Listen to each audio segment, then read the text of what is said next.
Okay, Arthur, please go to the first slide, which you already have, which I call this lecture Christian Nationalism Ascendant, or the Rise of the Nat-Sees. Hoping that will catch on. The more I learn, the more I think it deserves it. Yeah.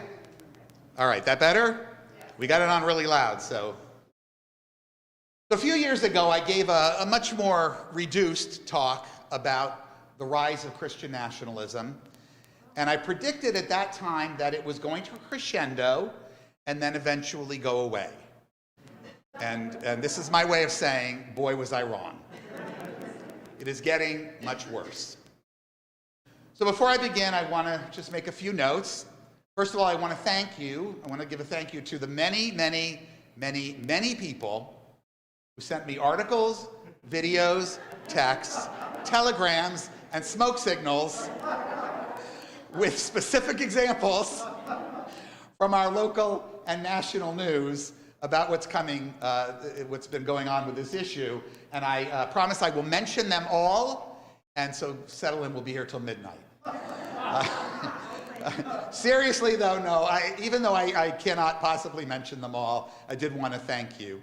There are so many examples that I can really only talk about a few of them, and that's in a longish talk. Arthur, if you'll turn the slide, please. Oh, and then one more. I forgot the first one. This was just for illustration. Fun. I want to give some credit tonight to the author of this book, Annika Brockschmidt, and also to her collaborator, Professor Thomas Lecoq.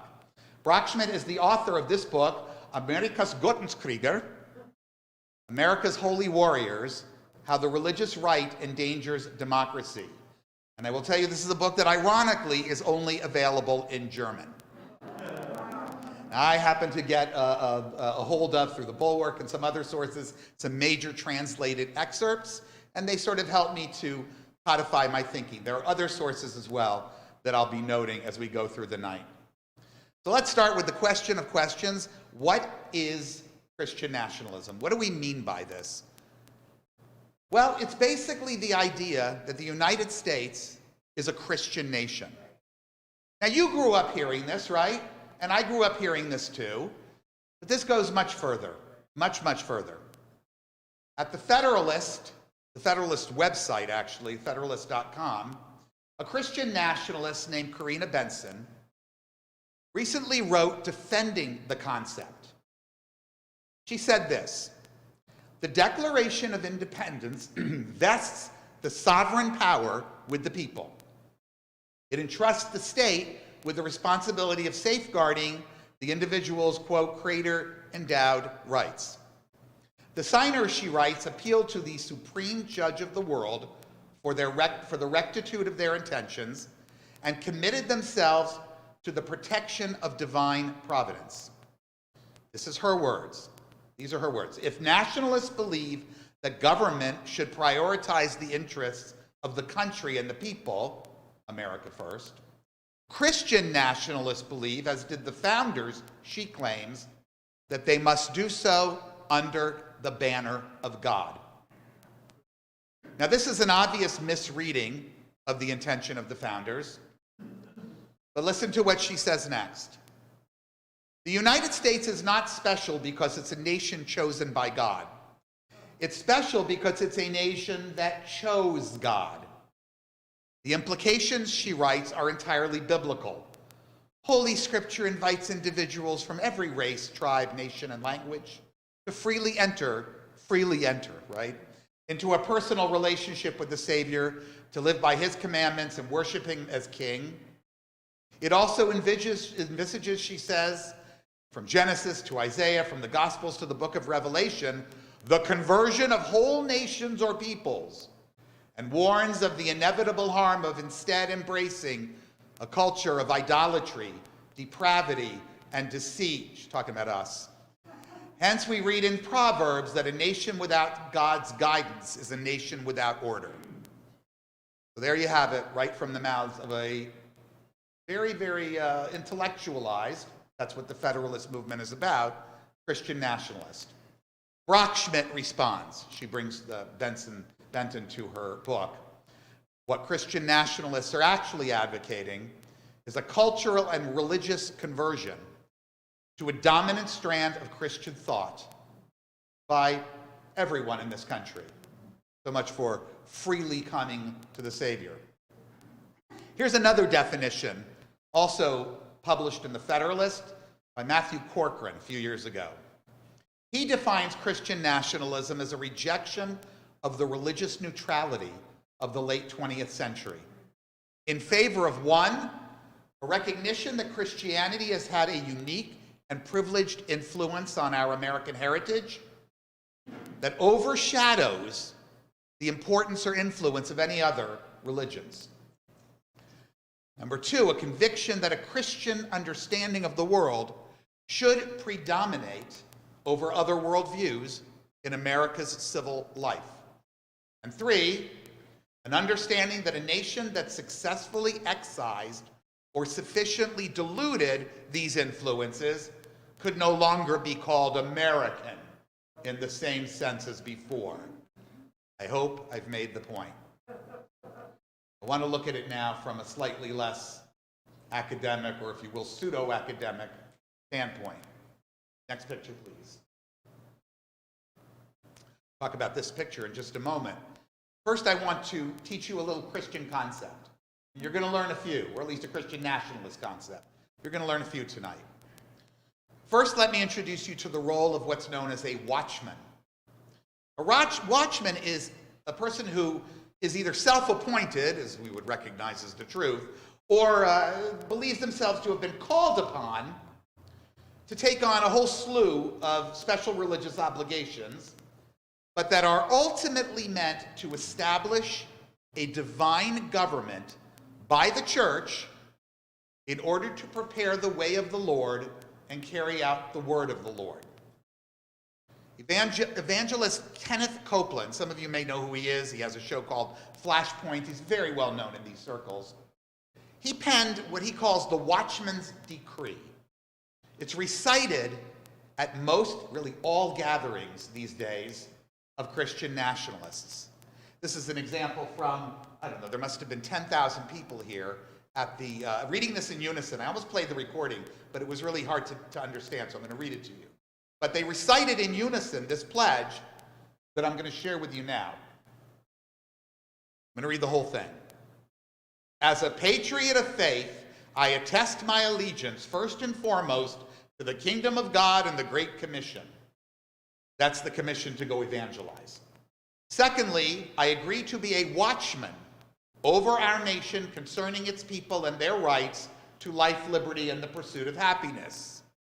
Whereas we, the church, are God's governing body on earth. They're in charge.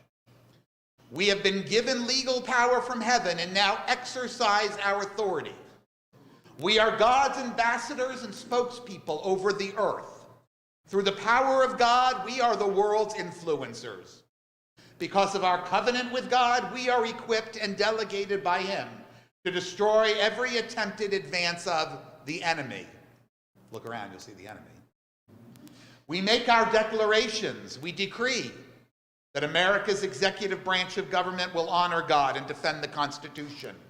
We decree that our legislative branch of Congress will write only laws that are righteous and constitutional. We decree that our judicial system will issue rulings that are biblical and constitutional. We declare that we stand against wokeness, the occult, and every evil attempt against our nation.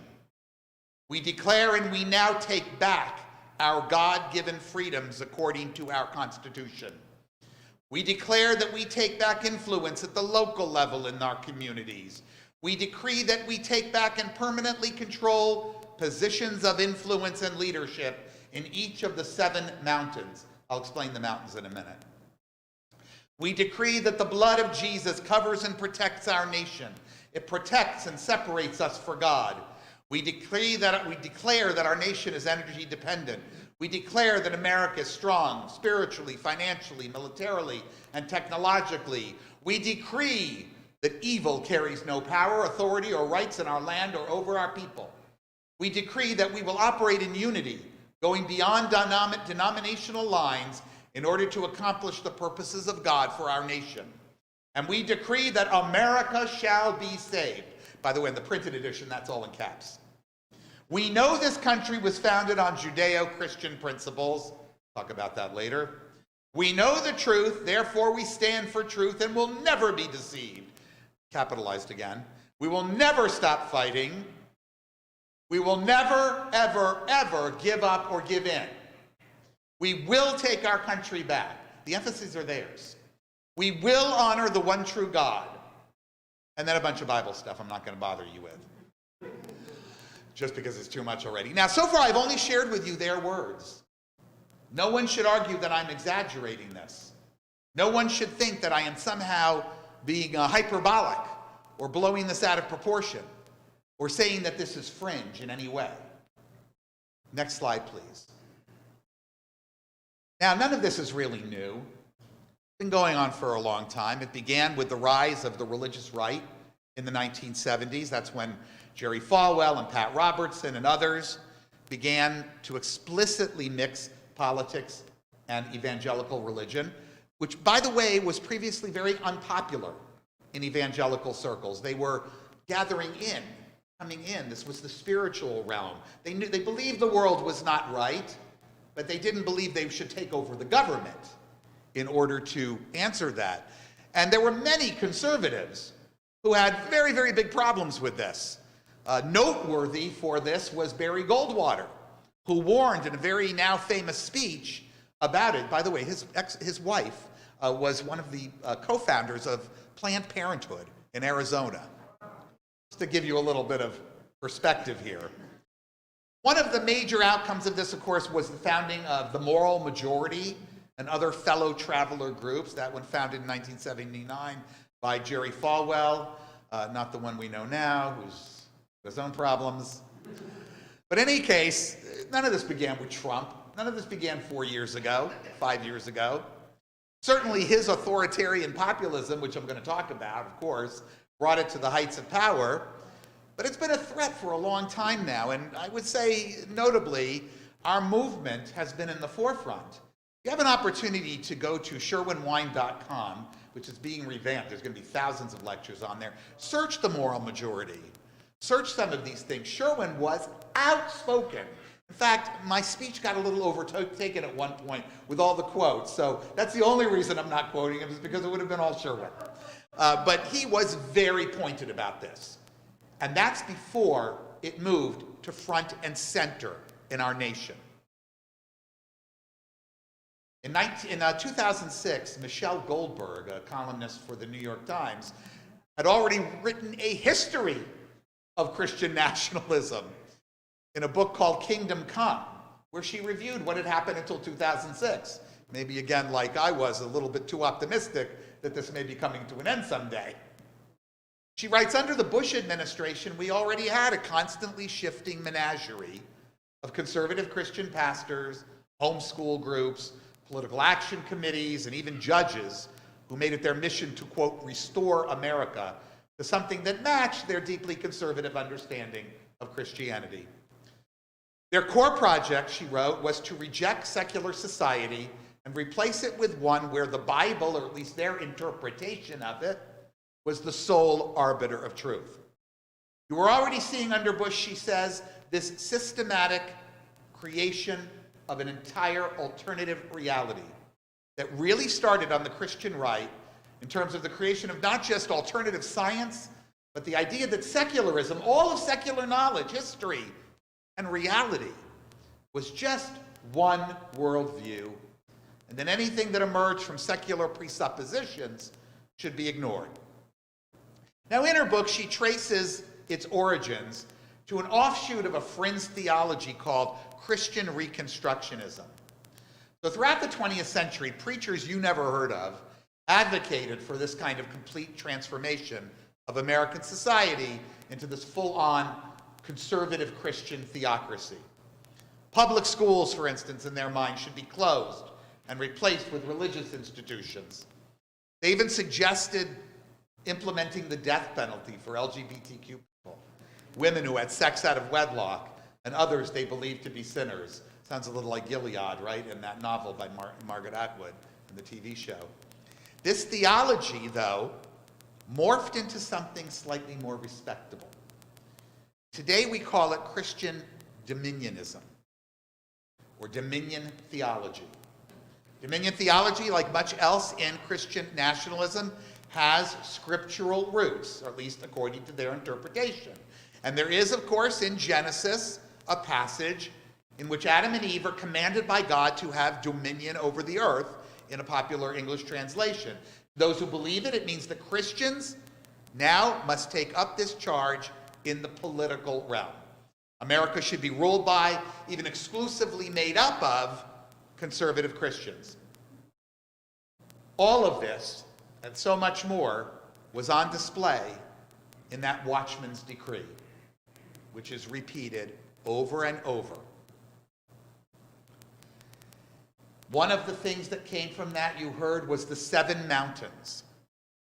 This comes from a couple of verses in the Bible, one from the book of Revelation in the New Testament, which says, "Here is the mind which hath wisdom.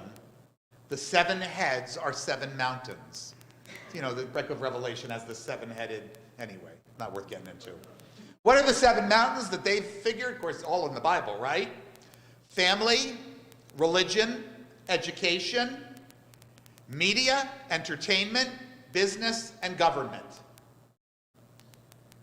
In Isaiah, from our Bible, there is a verse which they woefully mistranslate, which says, "It will come to pass in the latter days that the mountain of the Lord's house shall be established on the top of the mountains."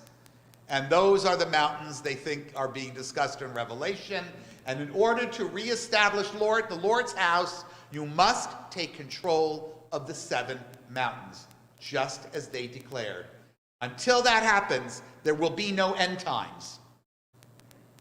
And end times, folks, is what this is all about.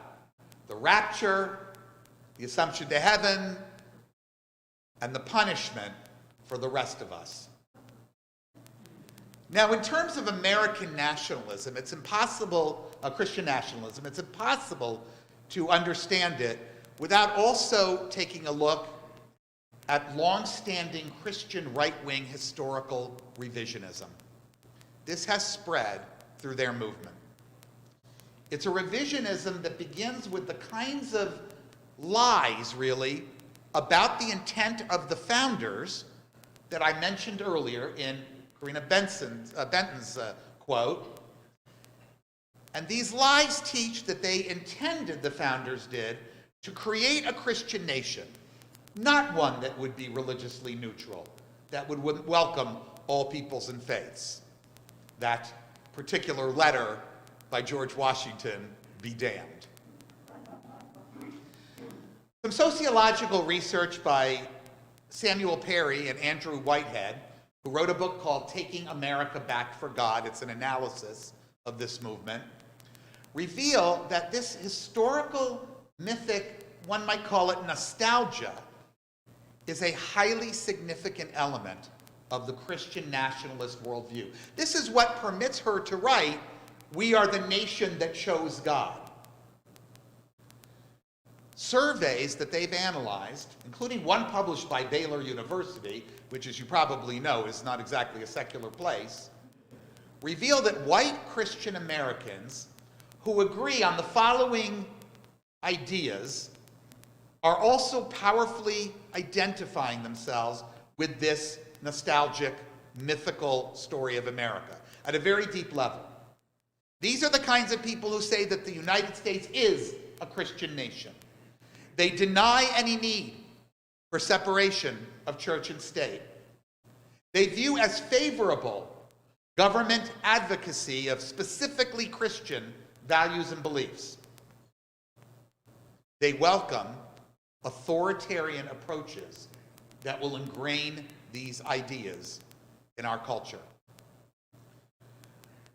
Perry and Whitehead found that Christian nationalism was a significant and consistent predictor of anti-immigrant stereotypes, of racial prejudice, of dehumanization of all sorts of outlier groups, and so forth. This brings me to a very, very central and important point. One that I was hesitant originally to address, but through all of the reading and study I did, I'm convinced that what I've learned is correct. And I think reality bears out, which is the fact that Christian nationalism is increasingly indistinguishable from white Christian nationalism. Brock Schmidt explicitly connects this historical revisionism in the movement's inherent racism. She writes, I assume this is a good translation, "This warped version of American history holds that the United States was supposed to be an explicitly Christian country, founded by and for Christian people, and that this is often understood explicitly to mean white Christian people. It's a bad history that has been disproved, of course, time and time again, but it is central to the self-appointed legitimacy of Christian nationalists." She concludes, "White supremacy runs through the veins of white Christian nationalism." Now, I want to note that there are vehement denials in that particular article I began with in the Federalist by Benton. There are vehement denials among many Christian nationalists that their movement of Christian nationalism has anything to do with race. And to be sure, there are a handful of Christian nationalists, including a couple that are quite prominent, who are not white. But there are plenty of reasons to believe that this is true, despite the fact that they emphasize Christian nationalism's color blindness, as they call it. For while Christian nationalists may not explicitly include black people, though their numbers are minute, and in the other book I found testimony after testimony after testimony of black people, Americans who had attended their churches only to discover this the hard way. Their mythic revisionist version of American history, of course, denies the awfulness of slavery. You've seen this. Or that slavery was any kind of motivation for the Civil War. Their current political rhetoric completely negates the existence of systemic racism, backing the blue when it's convenient, not of course when they're storming the Capitol, over and against the claims of what we might call the new black civil rights movement. This, of course, accounts for the demonization of Black Lives Matter, which has been called every name in the book. Teaching Black American history, therefore, calls their historical truths and sacred symbols into question. The 1619 Project, for instance, which seeks to retell the story of America with more black voices. Or, you want to get a little nostalgic on our own, even Alex Haley's Roots. These call their truths and sacred symbols into question. This is something they will not countenance. The result, of course, is that they twist history so that the experience of white people is elevated above the voices and experiences of others.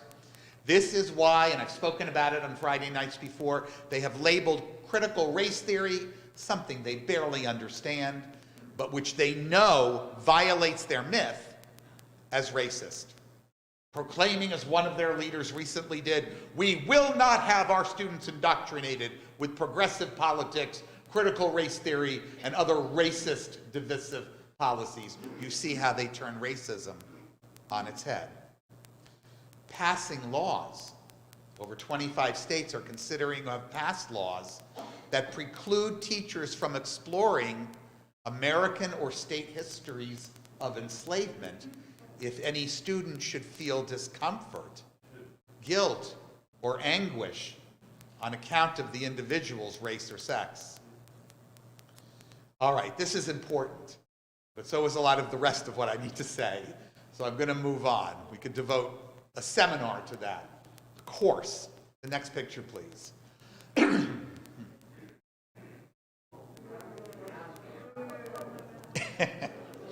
You can guess what the topic of this section is.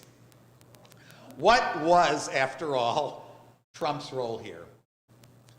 I mean, did anybody ever who heard of this guy back in the day think, there goes a great Christian? How does such an obviously non-Christian man become the leader? Well, we know how. The man knows how to exploit things. And Christian nationalism, which used to be hidden under theological language, as it became more explicit, came much more into the center of Donald Trump's attention. We know his racist background. We know that kind of thing. And it jives so easily with many of their ideas. We'll talk about what some of them are. Now, a spark, just to walk us back a couple of minutes, a spark for his popularity, of course, that's why I mentioned the racial angles, was the Obama election, right? But it wasn't the only thing, though that certainly brought him into prominence. They were looking for a leader who would give attention to and fan the flames of resentment over the increased openness of sexual minorities, the danger of gay marriage, which happened towards the end of Obama's administration, the increasingly changing role of women in society,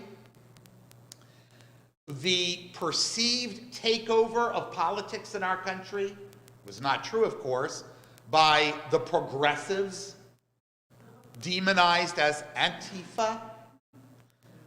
They resented, of course, as I just mentioned, the reexamination of America's racial history, anything that violated the nostalgic myth. And along comes Donald Trump to exploit their antipathy to these things and other things. Developing and cultivating very specifically, look at some of the pictures of him with the prayer leaders. These are not isolated pictures. I had to choose from dozens, hundreds in some cases, to put one slide together. It is no exaggeration to say that his base primarily comprised of white evangelical Christians. Now, he did get 8% of the vote, the black vote, in the last election, and there are reasons for that we don't have time to go into. He got 92%, in his best showing, voted against him. America's blacks know exactly what's going on here, and they are not a non-religious community. These are people who are very often devoted and devout Christians. I work with them on civil rights and social justice issues, but they see through this like a laser through cheese. How has he created this image of himself as the defender of Christianity? Well, he lets others do it for him. One of them is that blonde woman there. No offense to blondes, that wasn't it's the woman. With her hands on his elbow, Paula White, the prosperity gospel woman, who basically exists to take and separate people from their money, and therefore you can understand her, the way she vibes with Mr. Trump. But listen to what she says. I absolutely can tell you that Mr. Trump has a relationship with God. He is a Christian. He accepts Jesus as his Lord and Savior. They say about our president, well, he's not presidential, though. Thank goodness, thank goodness, thank goodness. And I mean that with all due respect, because he's not a polished politician. He is authentically, whether people like it or not, raised up by God. God says that he raises up and places people in positions of authority. It is God, she says, who raises up a king. We used to have that belief. It is God that sets one down. When you fight against the plan of God, you are fighting against the hand of God, meaning Donald J. Trump. I should also add this, and I only thought of it as I was considering his response to all of what's been happening in Mar-a-Lago, that his certain attitude of victimization kind of perfectly matches the victimization stance of Christian nationalism. War on Christmas, anyone? All right, the next one, please. So now in the second part of my talk, I want to address particularly two questions. One we're going to get rid of very quickly, and the other which is going to take us into some of what you sent me, as much as I could use, and some other things too. So first, how popular is this really? The second is, what means are they using to gain and retain power? Now here's where you all know a lot more than maybe you knew about the book of Revelation or the Seven Mountains. The first question, how popular are they? Well, at the recent CPAC meeting, which is the largest gathering of so-called conservatives, and I'm holding that word in abeyance, certainly lately conservative Christians, that's not inappropriate. But the recent CPAC meeting, Marjorie Taylor Greene said, "When I say that I'm a Christian nationalist, I have nothing to be ashamed of, because that's what most Americans are." Is she right? Well, she may be close. In Taking America Back for God, Andrew Whitehead and Samuel Perry presented research that demonstrated that a little more than half of American adults, 51.9%, are either strongly supportive of, that would be closer to 20%, or at least somewhat positively inclined, over 32%, to notions of Christian nationalism. This is based on their analyses of questions in that 2017 Baylor Religion Survey. So not a biased survey at all. In any case, whether they are a majority or not, they have much and growing power. And we know why. I don't have to go into great depth with this.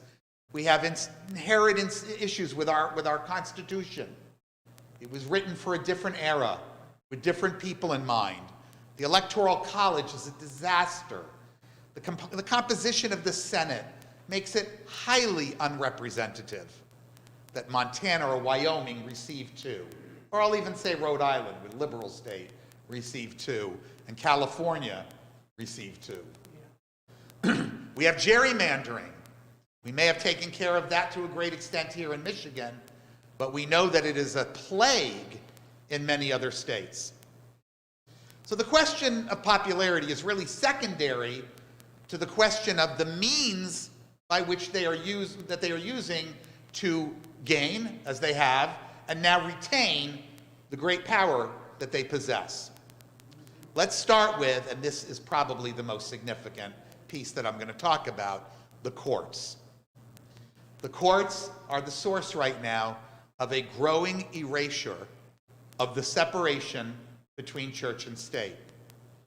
They are now increasingly committed to undermining and effectively eliminating the First Amendment's Establishment Clause, which has always been understood to indicate a separation of church and state. And I'm going to show you the legal means and thinking behind what they're doing. And I'm not an attorney, so please forgive me. I'm getting this from a million sources and trying to consolidate it so that my mind can understand it, and I hope I will explain it correctly. But what they have essentially done is to put the Establishment Clause in competition with the Free Exercise Clause. The two have been placed in conflict. Now, it's difficult to understand, but let's start with just a reminder of what the First Amendment says with respect to religion. It says this: first, Congress, meaning the government, and then that was extended to the states, shall make no law respecting an establishment of religion. That's our Establishment Clause. And then it goes on to say this: or prohibiting the free exercise thereof. This is known as the Free Exercise Clause, and in some religious Christian circles, it's called the Religious Liberty Clause. The Establishment Clause has been traditionally understood as requiring complete religious neutrality, Jefferson's wall of separation, by the government. The Free Exercise Clause, on the other hand, in a non-conflicting way, was traditionally understood as protecting citizens' rights to practice their religion as they please, so long as their practice of that religion does not run afoul of public morals, which we never really understood what that is, or afoul of a compelling government interest. And promoting the Establishment Clause itself has frequently been seen as a compelling government interest that puts the brakes on your free exercise. Clear so far? It meant that people were generally free to exercise their religion, but that there were limits.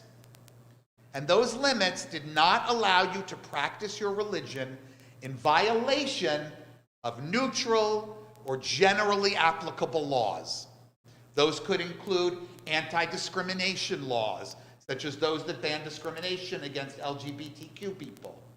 Or those general laws may be things that they passed in legislatures to ensure that religion and government wasn't mixing too much. That's what I mean. For those of you who shook your heads, no. That's what I mean. Your free exercise has limits. This is how it's always been understood. You can't use your free exercise to discriminate and so forth, and you can't use the free exercise clause to establish a preference for religion among the government. I hope it's clear now. It requires a re-understanding, a redefinition of the free exercise clause, the Christian religious liberty clause, in order to see what's been done to it. The damage started in 1993 with what at the time seemed like a benevolent piece of legislation. It was called RFRA, the Religious Freedom Restoration Act. It had to do with smoking peyote for an Indian tribe where it was illegal. And the government passed a law saying, you know, there's no compelling government interest in saying that we can't, that we have to prohibit them from practicing their religion with peyote. So we're going to pass a law. If there's no compelling government interest, then your religious practice gets benefit of the doubt and maybe even preference. So that began to extend the free exercise legislatively. It became, what happened as a result, though, is that Christian nationalists have taken the entire notion much further. And what they've done is to create what we now call a doctrine of extreme religious liberty. That arguments about compelling government reasons or about limiting the establishment, those are subservient to people's rights to do whatever they want religiously. Here's an example that you might not have realized was really about this.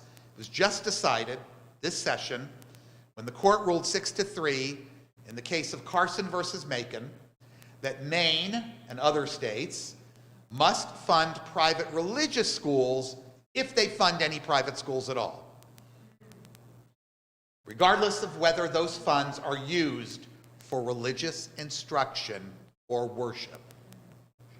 Now, the state of Maine's ban on such funding was created because they believed that the Establishment Clause gave them a compelling government interest not to be giving taxpayer money so people could learn about the 7 mountains and the blood of Jesus. Or, you know, the Torah, or the Quran, or whatever it is. They actually, according to what I've read, they have a paucity of public schools in certain places, and it was more financially, manageable for them to fund secular private schools. Now, they have to make the decision to either drop the funding of those secular schools or fund religious education. Extreme religious liberty arguments are also behind the permission that some religious groups seek to discriminate against LGBTQ people, as I've mentioned. As we've seen, they will do that. Of course, the ridiculous wedding cake arguments, which don't interest me as much, but which should interest all of us. when a Christian adoption agency funded by the state on its religious principles to only place children in Christian homes refuses a Jewish couple or other non-Christian couple adoption. We're going to see this coming out. There was a case that was coming that went through it, and then when another adoption agency came through, I think the couple dropped it, but we're going to be seeing this one addressed. Not only do these rulings run roughshod over the Establishment Clause by claiming that there's no compelling government interest in treating religion neutrally, they give the appearance of actually establishing a religion. If not, say, Calvinism over Catholicism, then certainly conservative Christianity over liberal Christianity or Reform Judaism or other progressive religious faiths. I'm going to give you an example. This is the one I've been worried most about because it's a little complicated. I'm going to do my best. Many of you have sent me, probably all of you at some point, have sent me an article about my colleague Rabbi Barry Silver and his lawsuit against the state of Florida about their restrictive abortion laws. You familiar with this? Now, Barry Silver, I knew him, actually, my mother used to live next to his father, and we spent Shabbat at their house occasionally.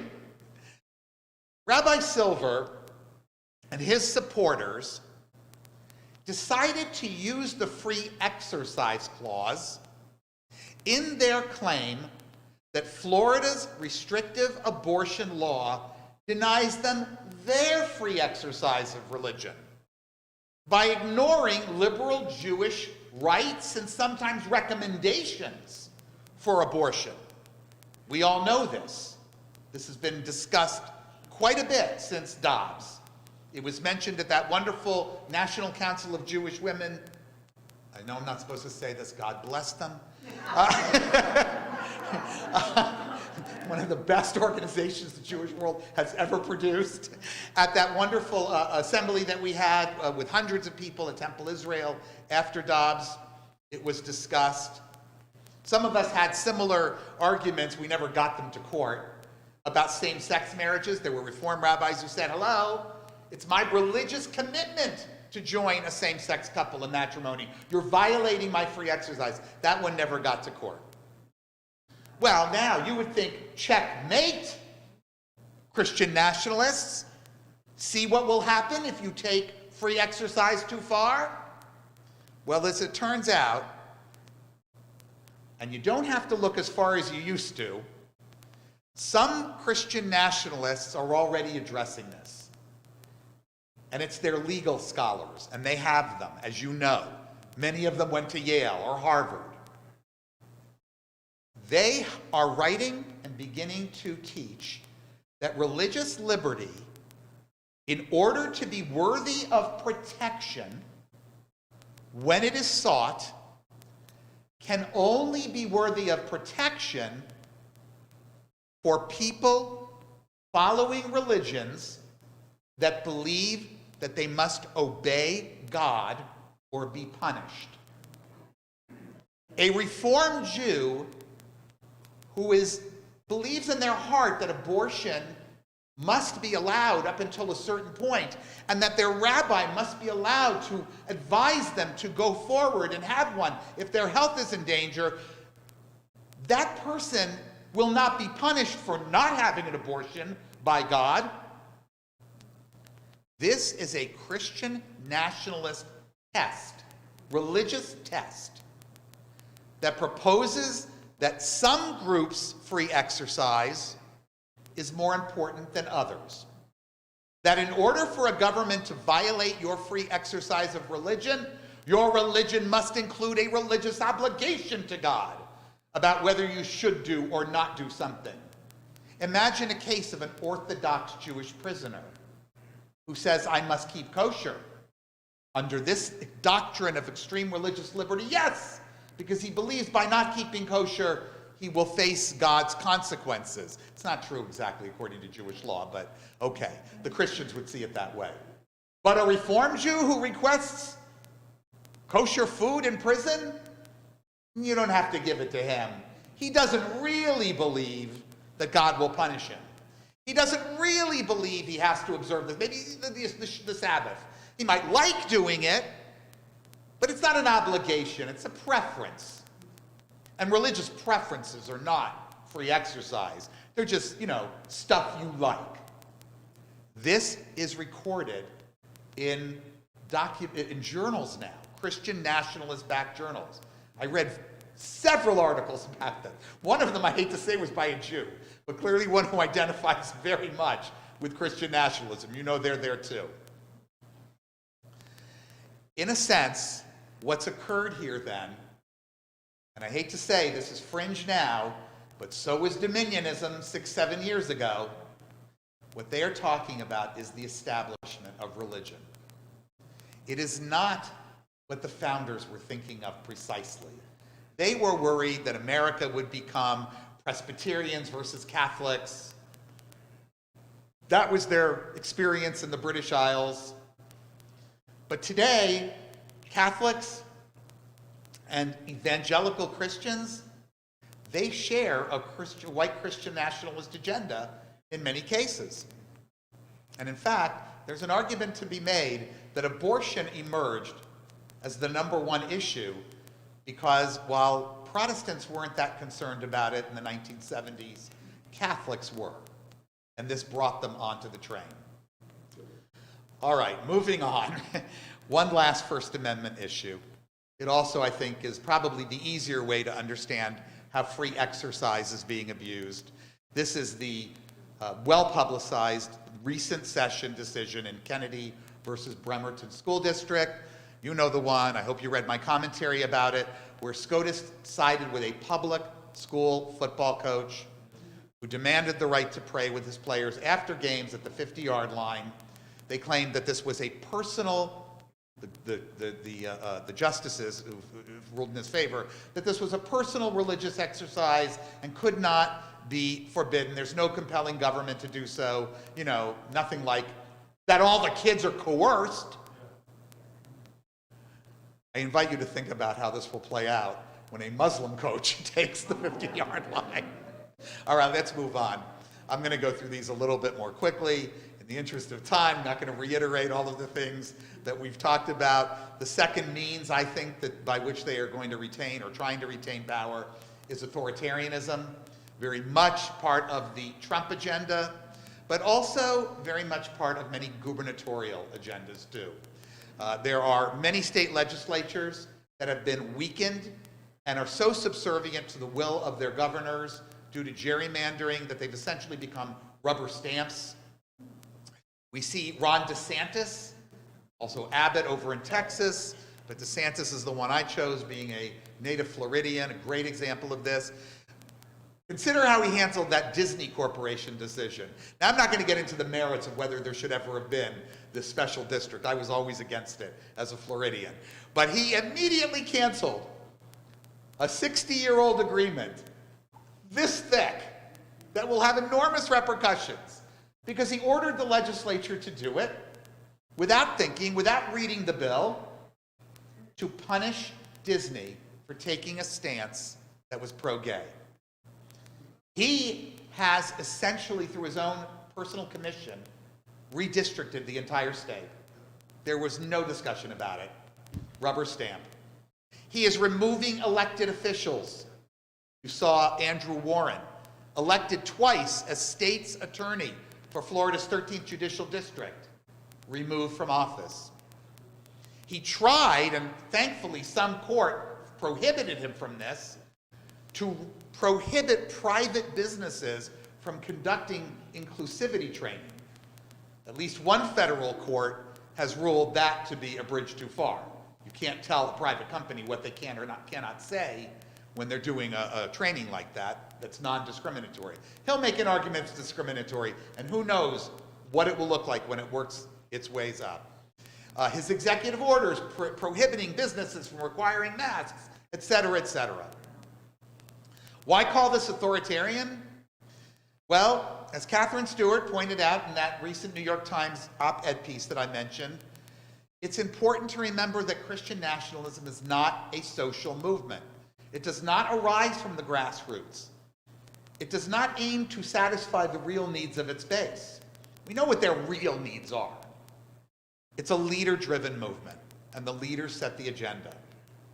Yet another way of spreading their ideology is through, of course, voter suppression, the use of the big lie. It's so visible in support of the big lie that given the lateness of the hour, I don't think I have to go into it too much. But it should be noted, however, that what happened on January 6th is directly related. DeSantis, again, when it comes to the big lie, established an Office of Election Crimes and Security that's answerable only to himself.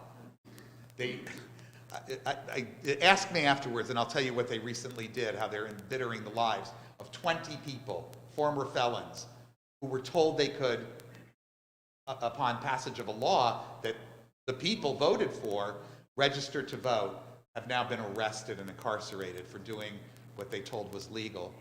They were told was legal. And then, of course, state after state with their ridiculous laws about absentee ballots and drop-offs and no water giving out. Schools and libraries. I could do, and I probably will do, an entire lecture on this at some point. They are a primary venue for the revision, of course, of American history that we talked about. To a very great degree, the clampdown of LGBTQ students and teachers in the name of parental rights is happening in our public schools. Recent headlines have documented how schools are being punished for establishing straight gay alliances. Teachers are losing their jobs, being forced out because they may have a picture with their spouse or their family or for other homophobic reasons. The crackdowns are numerous, and they are putting unneeded stress on already completely stressed out schools and teachers. And this has led to, if you have not seen the headlines, a national shortage of teachers, a crisis unparalleled in American history. Meanwhile, trans youth are being punished not only by laws forbidding affirmative medical care, but by laws prohibiting their participation in sports and other activities, primarily sports. Just this morning, I opened the Washington Post to see how Kentucky's lone transgender athlete has been forbidden to play on the field hockey team that she helped to establish. School libraries and public libraries together are under attack. Florida again, a new law requiring all reading material in schools, all of it, to be selected by an employee with a valid education in media specialism, speciality, whatever they call it, a certificate. Ahead of the coming school year, the Sarasota County School District stopped all donations and purchases of books, and now I've heard others have too. You know, the schools don't have money to buy books for teachers to use in the classroom. The teachers rely on buying them themselves or getting them from donations, and they're afraid to bring those collections into school. So reading centers in classrooms throughout Florida are lacking books. And I hear this from teacher friends back home. Today's Washington Post also reported about a situation in Oklahoma where schools that have permitted so-called banned books have lost their state accreditations. Book bans and restrictions are taken off like it was the 1950s. Welcome back to the past. Attacks on media and conspiracy theories constitute another means of keeping and gaining support. I think most of us know the issues with the media's entanglement with, for their own purposes, the government. Our own John Arking talked a few weeks ago about his personal and quite universal story about what happened to him in Howell, Michigan. If you missed it, you can catch it on our YouTube channel. And there's the ongoing slandering of the media, which cows them, creating resentment and the feeling that the media are fake, enemies of the people.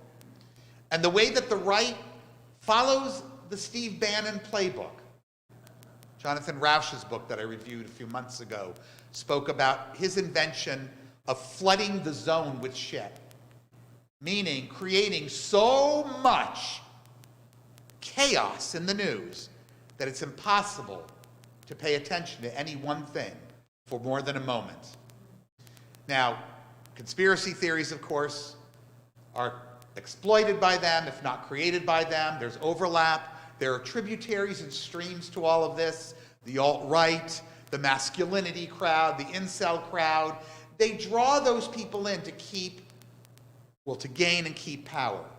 But ultimately, if it serves their central purpose, about which we've discussed, it remains in their toolbox. Another one, and I am getting to the end now, violence. Do not imagine for a moment that the violent rhetoric that we're hearing is a fringe feature. It is moving rapidly to the center. It is egged on by leaders of this movement. Read their tweets. Catherine Stewart again, speaking about the Road to Majority Policy Conference, which took place in June in Nashville. The rhetoric of violence, she said, among movement leaders appears to have increased significantly from already alarming levels she recalls observing in previous years. Speakers, she writes, at the conference vied to outdo one another in their denigration of Democrats, whom they described as evil, tyrannical, the enemy within, engaged in a war against truth. Senator Rick Scott of Florida said, "The backlash is coming. Mount up and ride to the sounds of the guns. They are all over this country. It is time to take this country back." Governor Mark Robinson of North Carolina said, "We are in a pitched battle to literally save this nation."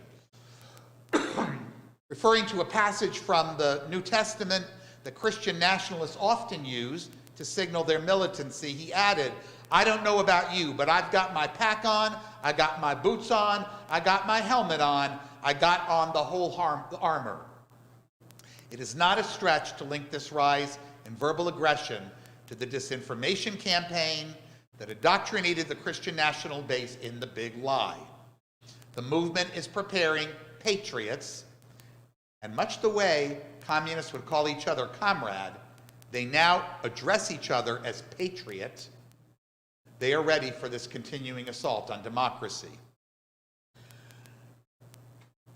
I want to emphasize that for many conservatives, and many of my sources, particularly Bulwark, but others as well, are comprised of former or current conservatives alienated by this, argue that this does not represent what their conservatism was. You can go to Bill Kristol, you can go to David French, you can go to up one side and down the other, and you will find representatives. They are not as many as they should be, but there are plenty of them. As David French put it, the minute you have the abandonment of small government principles in favor of more intrusion into people's bedrooms and privacy and businesses, you're not talking about conservatism anymore. All right, Arthur, please change the slide. Promised I was going to get out of here before 8:30, and I am. But this is a little coda, a little addendum, because we're a Jewish community, and we need to understand what this has to do with the Jewish community. So I'm going to put on the other glasses. I have a lot of glasses. Okay. Anti-Semitism is a very central piece of a lot of Christian nationalist rhetoric. Do not let the pro-Israel rhetoric fool you. That is not pro-Jewish rhetoric. Do not let phony talk of Judeo-Christian values fool you. I've spoken about this before. Paul Golan, head of our movement, Society for Humanistic Judaism, spoke about it. It's a myth. From its hijacking of Israel and Zionism through an organization that dwarfs AIPAC, known as Christians United for Israel, to its apocalyptic vision of Judaism replaced by mass conversion to Christianity, to its cultural appropriations of our symbols, from the shofar to the Seder to Yom Kippur, anti-Semitism is very much on display, and we are seeing it in this campaign again. It's been visible, of course, on the alt-right, but moved to the Christian nationalist right, the Soros garbage, the adulation at CPAC of the viciously anti-democratic and anti-Semitic Viktor Orban of Hungary. Here's two last examples of 100 that I could share with you. How many of you have heard of Doug Mastriano? Doug Mastriano is the GOP nominee for governor of Pennsylvania, the state I'm about to drive through in a few days. Recently, he took to the stage, cynically appropriating Jewish symbolism, as he frequently does, blowing shofars at his rallies, etc. You know, this is Jesus symbolism, so it belongs to them, they claim. He campaigns by telling supporters, we have the power of God with us. We have Jesus Christ that we're serving here. He's guiding and directing our steps. That man employed that man there in the green hat, named Andrew Torba, as a consultant. Andrew Torba is the founder of a social media site called Gab. As reported by Jacob Kornblue of The Forward, Gab's Andrew Torba, backing Mastriano for governor and having consulted for him, calls Josh Shapiro, who is an opponent for, I believe it's the AG in Pennsylvania, and is Jewish. What is it for? Oh, he's governor, right, I'm sorry. He is the AG, he's running for governor. Calls he who is Jewish the Antichrist, then prays for his conversion. Listen to some of the quotes from Mr. Torba. They say Gab next to him, he writes these. They don't hate me, he says, they hate Christ. If you speak biblical truth just a little too boldly, they seethe into a fit of rage and surface their hatred of him just long enough for those paying attention to start taking notice. More and more people are beginning to take notice. We're building a parallel Christian society because we are fed up and done with the Judeo-Bolshevik one. And just in case anybody believed the rhetoric about Judeo-Christian, take a look at the cartoon. The nail is Judeo. Christ is the Christian killed by the nail. Next slide, please. Recognize this lovely woman? Carrie Lake. She's running for governor of Arizona. And I picked two things that just happened this week, just so you know, this week and a couple weeks ago. For some reason, God knows why, but they know each other for Christian nationalist circles, she chose to endorse the bearded guy here, named Jaron Jackson, a far-right influencer, for a seat in the Oklahoma State Senate. She later rescinded her endorsement, but only after being called out for days and days and days, and refusing to explain why she did it in the first place. But we know why. We know why. It's because she shares his Christian nationalism. Listen to what he said. I ain't owned by the Jews. I'm not beholden to Jews or any other group. The Jews, Illuminati, COVID shots kill, Rothschilds, communists, woke, pastor, social gospel. Christ will chuck a bunch of stuff in the fire. There ain't no amount of adding Judeo to the word Christian that's going to change what they really want. And it doesn't include us. Next slide, Arthur, is our last one. The late, great Isaac Asimov, a Jew and a humanist, said this: imagine the people who believe such things and who are not ashamed to ignore totally all the patient findings of thinking minds through all centuries since the Bible was written. And it is these ignorant people, the most uneducated, the most unimaginative, the most unthinking among us. And those are not necessarily all the same thing, because many of them are educated. That does not mean that they are not unthinking. Who would make themselves the guides and leaders of us all, who would force their feeble and childish beliefs on us, who would invade our schools and libraries and homes and White House and Congress. I personally resent it bitterly. I do too, Isaac. Catherine Stewart said, Christian nationalism cannot be our route to the future. Its purpose is to hollow out democracy until nothing is left but a thin cover for rule by a supposedly right-thinking elite, bubble-wrapped in sanctimony and insulated from any real democratic check on its power. We have very few last opportunities now to make this go away. It's not us. I don't think there's a person in this room who doesn't vote in every election.